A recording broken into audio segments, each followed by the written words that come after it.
হরে কৃষ্ণ বন্ধুরা, কেমন আছেন সবাই? আশা করি সবাই ভালো আছেন। তো আমি অর্পিতা, ফুডি অর্পিতা কিংডম চ্যানেলে আপনাদের সবাইকে স্বাগত জানিয়ে আজকের ভিডিও শুরু করছি। আজ আমাদের গ্রামের বর্ষার প্রথম ইলিশ ঢুকেছে। বাবা একটা বড় দেখে ইলিশ মাছ কিনে এনেছে।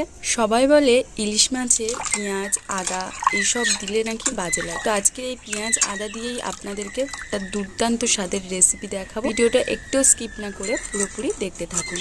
আমার শাশুড়ি মা বলে ইলিশ মাছ নাকি কেটে ধোয়ার পরে স্বাদ চলে যায়, তাই আগে ভালো করে আঁশগুলো ছাড়িয়ে নিয়ে একবার পরিষ্কার করে ধুয়ে নিয়েছে। এবারে আপনারা আপনাদের সুবিধা মতো মাছগুলো সুন্দর করে কেটে নিতে পারেন। আমরা আমাদের সুবিধা মতো কেটে নিচ্ছি।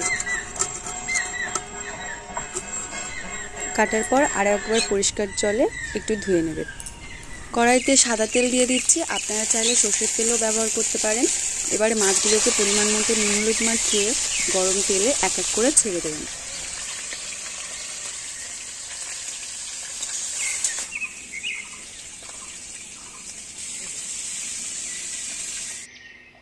আমার বড়মশাই বাড়িতে না থাকার কারণে মাছগুলো দুপুরবেলা রান্না হবে না, রাত্রিবেলা রান্না করব। তাই একটু কড়া করেই ভেজে নিলাম। ইলিশ মাছ কিন্তু একদম হালকা ভাজতে হয়, আপনারা একটু হালকা করে ভেজে নেবেন। ইলিশ মাছ রান্নাটা কিন্তু একদম সর্ষের তেলেই করব।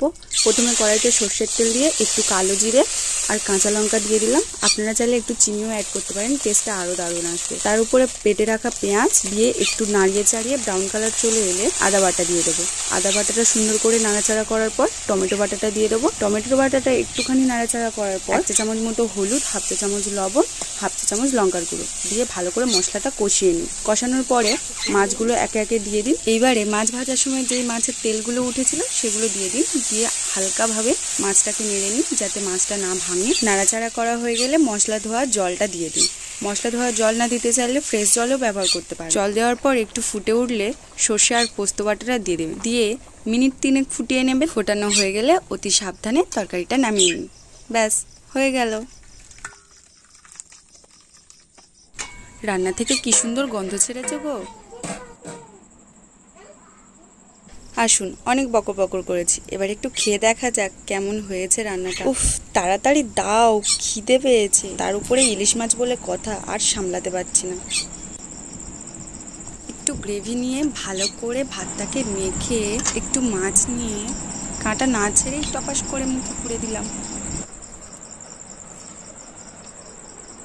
মাছটা একদম ফ্রেশ ছিল আর সত্যি দারুণ টেস্ট ছিল মাছটা।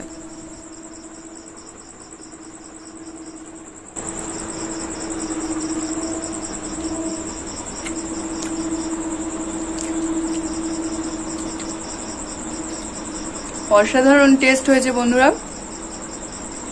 সত্যি খুব সুন্দর হয়েছে। আর বাজারের প্রথম ইলিশ খেতে মজা তো একেবারেই আলাদা।